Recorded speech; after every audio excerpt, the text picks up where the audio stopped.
You've probably heard terms like data lake, lakehouse, delta lake, and now increasingly Apache Iceberg. But what exactly is Iceberg? Why are data engineers talking about it so much? And what problem does it actually solve? At first glance, Iceberg might sound like just another way of storing data. But it's actually much more interesting than that. Iceberg is a modern table format designed for managing huge analytical datasets and data lakes. And in this video, we're going to understand it from the ground up. We'll look at how Iceberg works, what snapshots and metadata are, how time travel works, how schema evolution works, and why Iceberg is becoming important in modern lakehouse architectures. So let's start with the problem. Imagine you have a data lake. Maybe you're using Azure Data Lake Storage, Amazon S3, or Google Cloud Storage. Inside the storage, you have thousands or even millions of files. For example, Part 1, Part 2, Part 3, and thousands more Parquet files. At first, this looks fine, but now imagine you need to update a record, or delete some records, or change the schema, or have multiple jobs writing data at the same time. Suddenly, things become much more complicated, because object storage fundamentally gives you files. It doesn't automatically give you all the behavior we expect from a database table. And that's where a table format becomes useful. Imagine if your data lake could behave more like a database table. You could query it, update it, delete records, change the schema, track versions, and even go back to an older version of the data. That's the basic idea behind modern table formats. And Apache Iceberg is one of those table formats. Instead of thinking only about individual files, Iceberg gives you a table abstraction on top of those files. This is a very important concept. So what exactly is Apache Iceberg? Apache Iceberg is an open table format designed for large analytical datasets stored in data lakes. Notice the words, table format. Iceberg isn't a database, and Iceberg isn't your object storage. Instead, it defines how a collection of data files should be managed and represented as a table. Those data files can be stored in systems such as Amazon S3, Azure Data Lake Storage, or Google Cloud Storage. And the actual data can use formats such as Parquet, ORC, or Avro. So think, object storage data files, Iceberg table. Let's make this even simpler. Your object storage contains data files. Your compute engine might be Spark, Flink, Trino, or another analytics engine. The table format sits between the data files and the compute engines.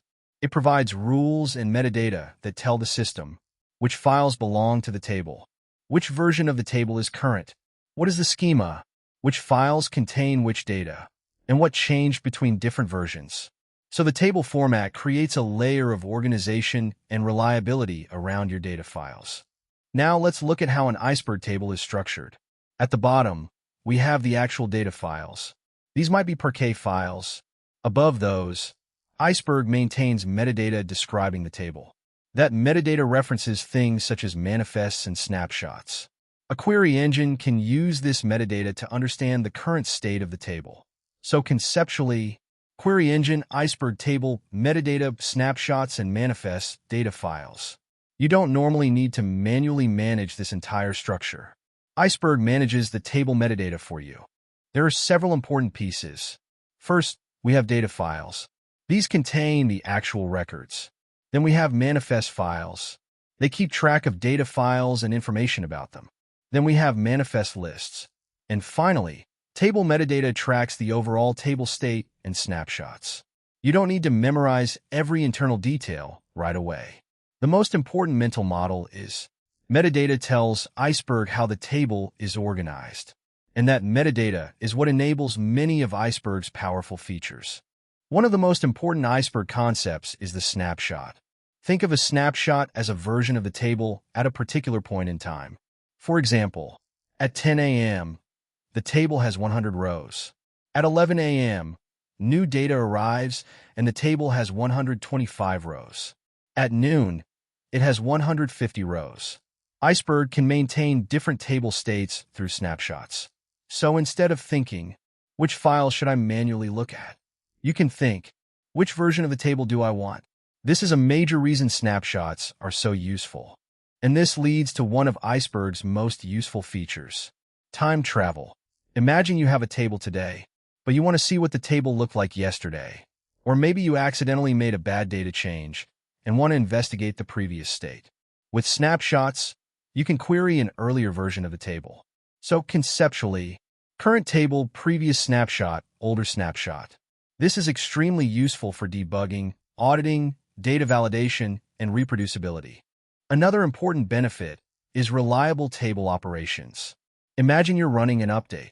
You don't want users to see a half-finished table state. You want the operation to appear as a consistent change. Iceberg uses snapshot-based table management to provide reliable atomic changes. This is useful for operations such as insert, update, delete, merge. The important idea is that a table change results in a new consistent table state, so readers can work with a well-defined version of the table. Now let's talk about schema evolution.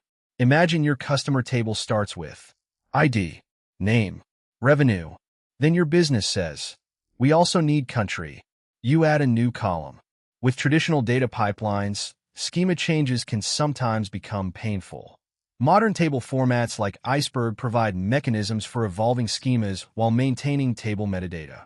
You can add columns, rename columns, drop columns, and make certain schema changes without treating every change as a completely new dataset.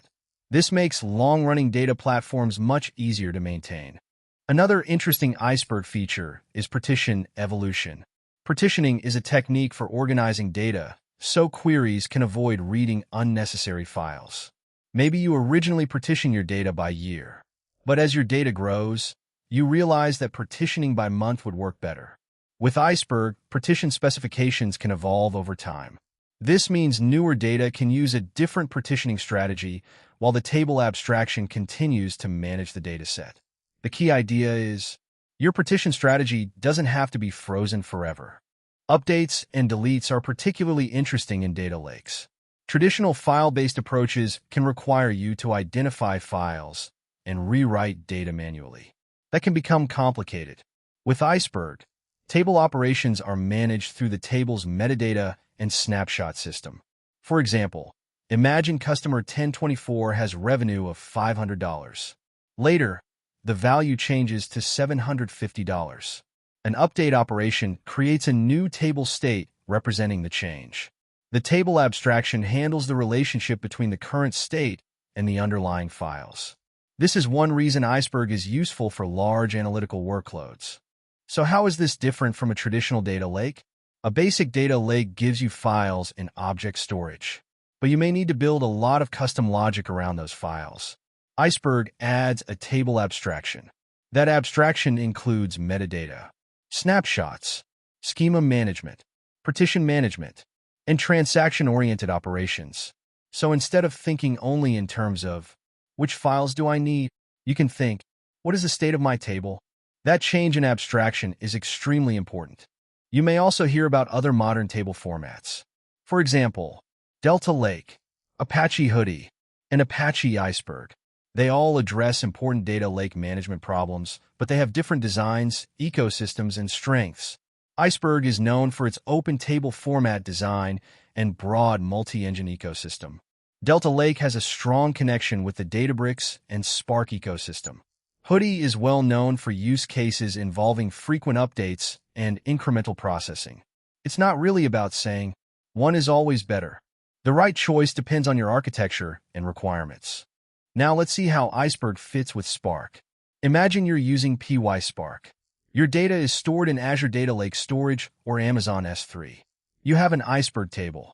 Spark can read that table. You can transform the data, and then write changes back to the Iceberg table.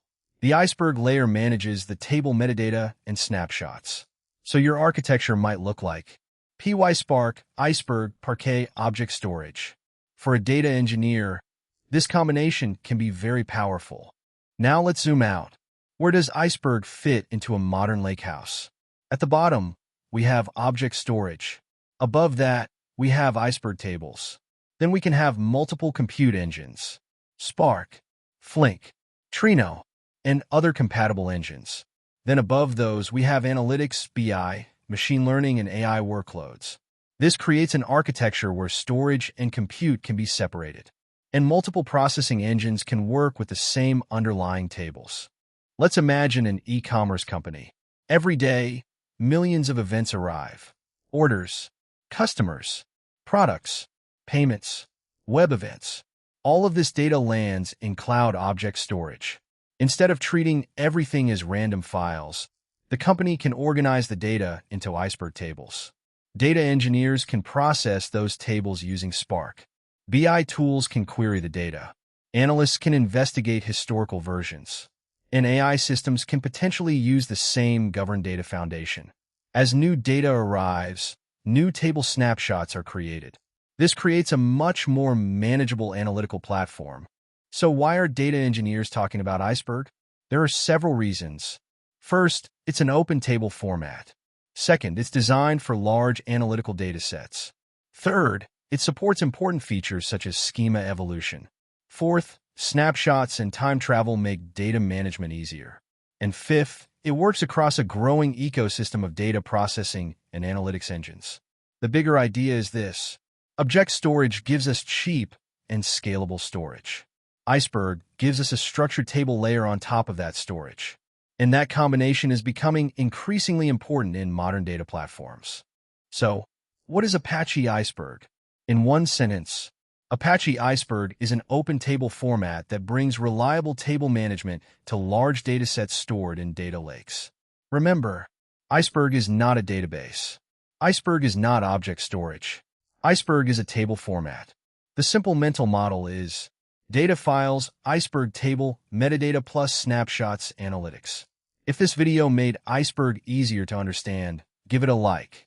And if you're working with Spark, Databricks, Azure Data Lake, AWS, or modern data engineering, let me know in the comments what technology you want me to explain next.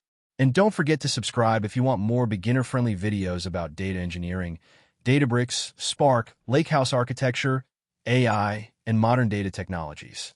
Thanks for watching. I'll see you in the next video.